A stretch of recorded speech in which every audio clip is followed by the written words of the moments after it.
you're driving down the road, you really can't tell where your car is. Now, if you're having trouble doing what they call tracking your car, which means you don't know exactly where you are in the lane, or any of y'all having trouble, maybe you always seem to hug the right side or hug the left side, I can tell you exactly how to correct that. The problem with that, if you're having trouble tracking your car, it's because you are looking too close to your car. When you're driving, it's just like walking. You have to look out 20 seconds, quarter mile, in order to get perspective.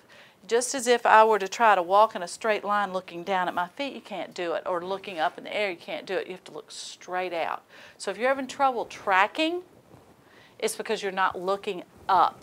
You've got to look up and look out in order to get perspective. But I'm going to show you reference points that's going to help you know exactly where your car is at all times. Because you actually have different positions in your lane. You're in this big lane, right? You have different positions in there. You can be in the center of your lane. That would be position 1. And you're going to most of the time be in position 1, right? You can be in the side of your lane. Can you think of times when you're going to be on the right side? When there's a hazard on the left or a blind curve or blind hill in a rural area, you're going to want to be over here always, always. You go around a blind curve, blind hill, be on your side of the road because you don't have any guarantee the other guy will be.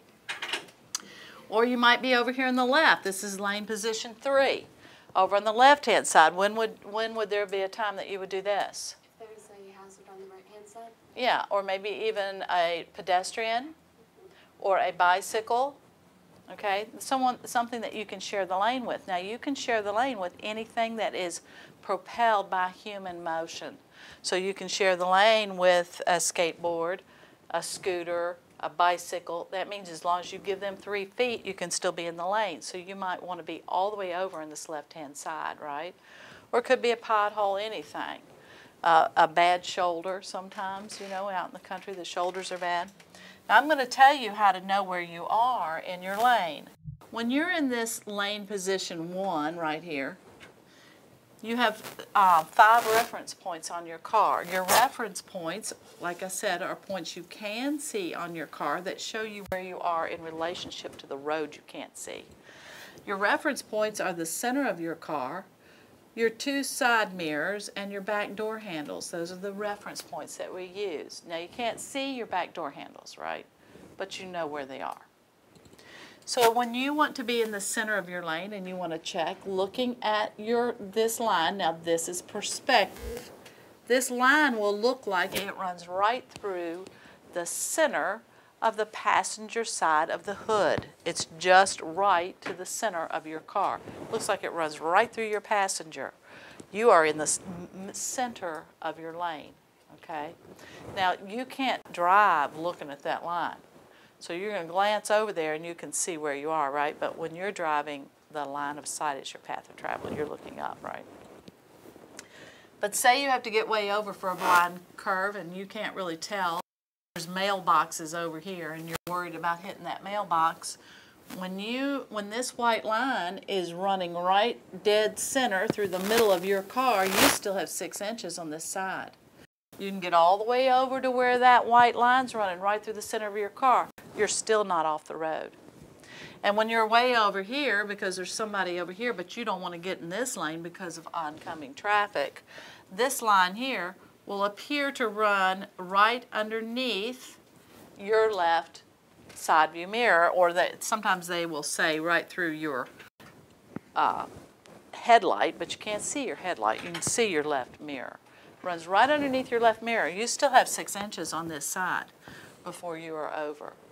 Now your front reference points, you're pulling into a parking spot. Your front reference point is going to be the front mirrors.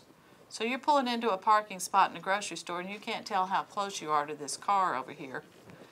When this curb or this line, that's the definition of the end of your parking spot, appears to run right under your mirrors, you have 6 inches.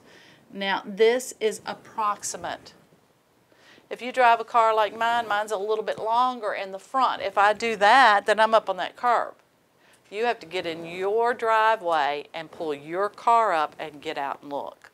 but it's approximate, okay? So I know for my car, I need to actually just be right in front of my mirrors to be that distance. When you are backing into a parking spot, you want this line to run through your back door handles. You are still 6 inches from the curb. Those are what you call reference spots. So you're down in Carytown and you're parallel parking. Now when you're parallel parking, you need to be 6 to 12 inches from the curb. So you can get in here and you can parallel park and you can see that the curb appears to run right through the middle of your car. You're fine. You can also use these reference points as parking tools, okay? You're going to park in this, you're going to back into this parking space. What you want to do is back up until your back bumper is in the middle of the lane beside the one you're going in. Here's the lane you're going in. You're going to back your car up until your back door handle is lined up to this first line, and then cut the wheels all the way and it will take you right into the center of that thing. So you use that back reference point and just turn and cut back in. The same is true with pulling in. When you're pulling in, the reference point is going to be your mirror lining up to this first line. So learn your reference points on your car. Now they vary a little bit with your car, but when you're driving your car, you will learn that. Now some people don't need reference points. My personal opinion, driving has a lot to do with your vision. If you have really good vision, which, you know, there's several people in my family who have 20/10 vision, you have really good depth perception and you may not need reference points. But if you have a little trouble figuring things out, reference points are a great